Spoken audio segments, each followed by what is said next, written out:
Good morning, John. President Trump suggested a budget to the American people yesterday. Let's try and understand that budget quickly and simply. First, there are a bunch of programs like Medicare, Medicaid, unemployment, and Social Security that would require much more work to change, and those are left untouched. Those things and some other stuff called mandatory spending takes up 73% of the U.S. budget. These blocks here represent the $1,064 billion that is discretionary spending in the U.S. Every block is $1 billion, so there's 1,064 blocks on this page. Let's look at how things stand today, keeping in mind that this is just the 27% of the budget that is discretionary. About 590 blocks are the military, more than half the total. Health and Human Services is 84 blocks, Veterans Affairs is another 75, Education 68 blocks, Housing and Urban Development 47, Homeland Security 41, State Department and International Aid 38, Energy 30, Agriculture 23 blocks, NASA 20, Transportation 18, Labor 12, Treasury, which is like the IRS and some other stuff, 12 blocks, Commerce 9 blocks, the EPA is 8 blocks, the Corporation for Public Broadcasting half a block, and a bunch of other tiny stuff that adds up a little bit. So keeping in mind that this is a suggested budget that will change a great deal as it is turned into law by Congress, what do we see changing? The Trump budget increases the military by 52 blocks, a 10% increase, enough to pay for the entire current budgets of the EPA, the Corporation for Public Broadcasting, the Transportation Department, and NASA, with some left over. That money is slated to increase the number of people serving in the Army and the Marines, and increase the number of jet fighters and warships we have, and broadly to, quote, accelerate the war against ISIS.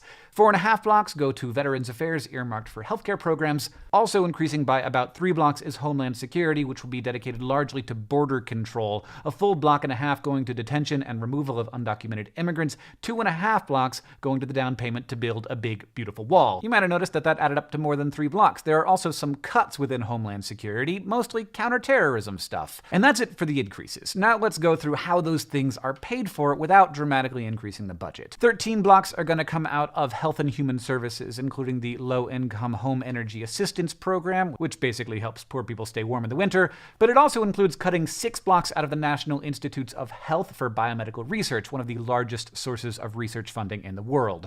11 blocks are to be eliminated from the State Department. International aid would be largely gone, climate change initiatives at the UN would lose all their funding, and U.S. contributions to UN peacekeeping would be reduced. The Department of Education loses more than 9 blocks, which will eliminate college scholarship programs for the poor, federal work-study programs, and before and after school programs for low-income kids. An increase of $1.5 billion within education would go to a private school voucher program. Almost 5 blocks come out of a bunch of different programs inside the Department of Agriculture, including international food aid, rural development, and conservation funding. More than 4 blocks are eliminated from housing and urban development, which includes funding for Meals on Wheels, affordable housing, and anti-poverty programs. 2.5 blocks come out of the EPA, a total of 30% of its budget, the hardest hit of any agency by percent. 3,200 jobs and 50 agencies would go, as well as funding for the Clean Power Plan, regulations designed to curb greenhouse gas emissions. 2.5 blocks come out of the Labor Department, mostly by eliminating job programs for seniors, poor young people, and the unemployed. $1.7 billion is taken out of the Department of Energy. The $1.4 billion of DOE funding will also be moved internally and put toward increasing management of our nuclear weapons arsenal.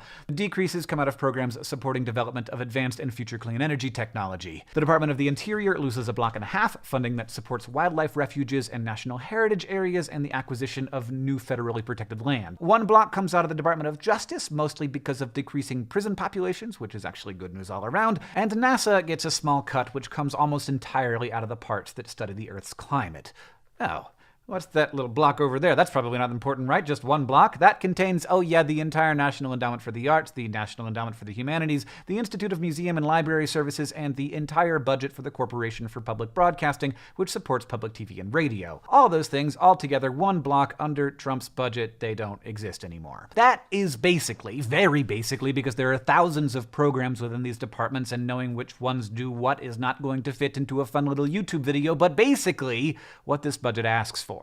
And now it goes off to the House and Senate to get argued about tirelessly. There is a lot in here that many or even most think is worth fighting for. An enormous amount of lost funding for scientific research, both in clean energy and medicine, a lot of lost funding for resources for the elderly and disadvantaged populations, an almost wholesale elimination of international aid, and pretty much anything to do with climate science is just gone. In reality, Congress is going to have huge problems with this budget, and if Trump's tax cuts are taken seriously, even with these budget cuts, it will be an extremely unbalanced budget. That's all I got. I counted to 1,000 a lot today. John, I'll see you on Tuesday.